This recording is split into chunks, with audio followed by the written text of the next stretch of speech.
Opini, menggali resep penyelesaian alam Minangkabau di tengah badai organisasi. Oleh Direktur Tiang Putih Institute. Belakangan ini, wajah organisasi kemasyarakatan Islam terbesar di Indonesia, Nahdlatul Ulama (NU), sedang diuji oleh dinamika internal yang cukup menguras energi. Perbedaan pandangan dalam jajaran struktural seringkali menjadi konsumsi publik yang memicu kekhawatiran akan retaknya ukhuwah. Namun, jika kita menengok ke belakang, sejarah telah memberikan kita kompas yang jelas melalui jejak para tokoh besar asal Minangkabau dalam memimpin organisasi besar seperti Muhammadiyah. Tokoh sekelas Buya Arsutan Mansur dan Buya Ahmad Syafi'i Marif adalah bukti nyata bagaimana karakter Minangkabau mampu memberikan stabilitas pada organisasi di masa-masa sulit.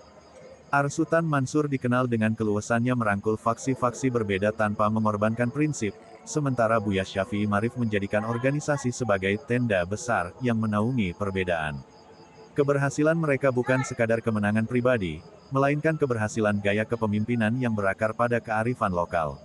Pertanyaannya kemudian, mampukah spirit ini ditarik ke dalam penyelesaian konflik internal NU saat ini?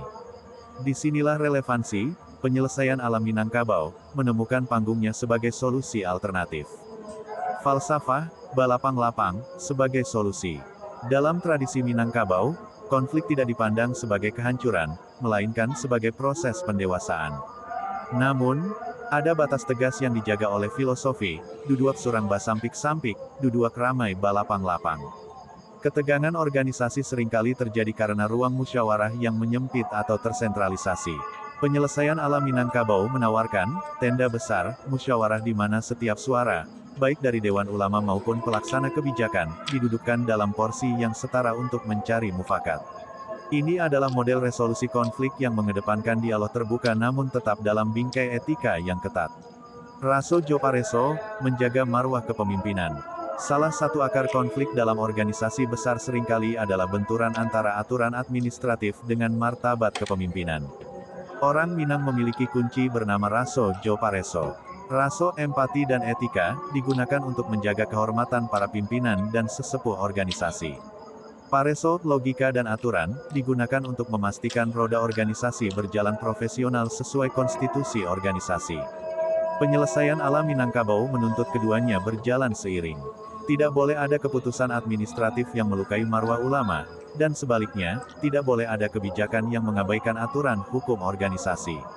Harmonisasi antara rasa dan periksa, inilah yang akan melahirkan ketenangan di akar rumput. Sinergi dalam perbedaan. Tiang Putih Institute melihat bahwa keberhasilan tokoh Minang memimpin Muhammadiyah di masa lalu adalah karena mereka tidak pernah melepaskan identitas keminangannya yang egaliter namun santun. NU hari ini perlu mengadopsi cara-cara diplomasi surau. Ini sebuah cara di mana perdebatan boleh tajam di dalam ruangan, namun ketika melangkah keluar, yang tampak adalah satu barisan yang kokoh. Kita merindukan semua ormas Islam kembali ke jati dirinya sebagai pelayan umat.